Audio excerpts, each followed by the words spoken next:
ओडिशा में एक स्थान है रेमुणा, जहां खीर चौरा गोपीनाथ जी का भव्य मंदिर स्थित है। वहां रात्रि में ठाकुर जी को 11 मिट्टी के स्कोरों में खीर का भोग लगाया जाता है और भोग लगने के बाद जितने दर्शनार्थी होते हैं सब में वह खीर प्रसाद स्वरूप बांटी जाती है। एक दिन की बात है, श्री माधवदास जी वृंदावन के महान संत जगन्नाथपुरी जा रहे थे। रास्ते में रुककर रेमुणा पहुंचे। उन्होंने सुना कि यहाँ गोपीनाथ जी को खीर का भोग लगता है, तो रुक गए, शायद कुछ प्रसाद मिल जाए। रात्रि में ठाकुर जी को शयन का समय हुआ।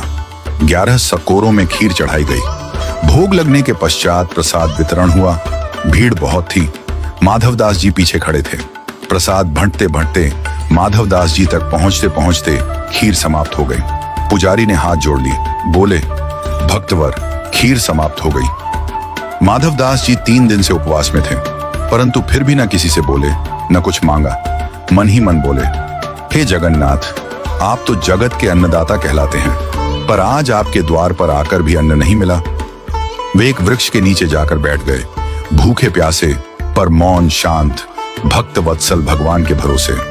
रात्रि में ठाकुर गोपीनाथ जी ने पुजारी को स्वप्न दिया, उठो, एक खीर का सकोरा मैंने बचा कर रखा है, जाओ उसे लेकर माधवदास को दो, वे भूखे हैं। पुजारी चौंक गए, बोले, प्रभु, मैंने तो 11 स्कोरे ही चढ़ाए थे और सब बांट दिए थे। ठाकुर जी मुस्कुराकर बोले, नहीं, 11वां स्कोरा मैंने चुरा लिया था, अपने प्रिय भक्त माधवदास के लिए। पुजारी दौड़े। उन्होंने सचमुच मंदिर में एक स्कोरा पाया, जो अन्य प्रसाद से अलग रखा हुआ था।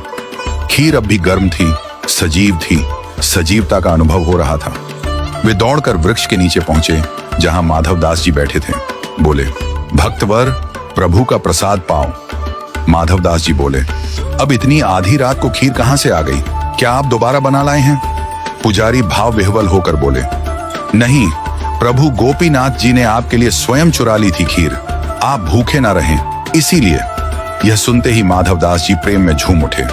अगली सुबह उन्होंने मंदिर प्रांगण में नृत्य करना प्रारंभ किया। बोल उठे, वाह मेरे ठाकुर, दूसरे भगवानों को लोग चढ़ाते हैं, लेकिन मेरे ठाकुर जी तो चुराते हैं अपने भक्तों के लिए।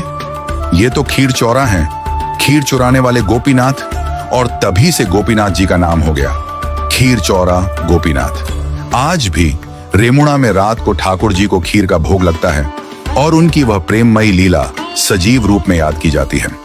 भगवान कभी कभी भक्त के लिए चोर भी बन जाते हैं, क्योंकि उनका धर्म है भक्तों का रक्षक बनना। जो मांगते नहीं वो पाते हैं, ठाकुर जी की सबसे गहरी कृपा। बोलिए भगवान जगन्नाथ जी की जय, संत माधवदास जी की जय। जय जय श्री राधा।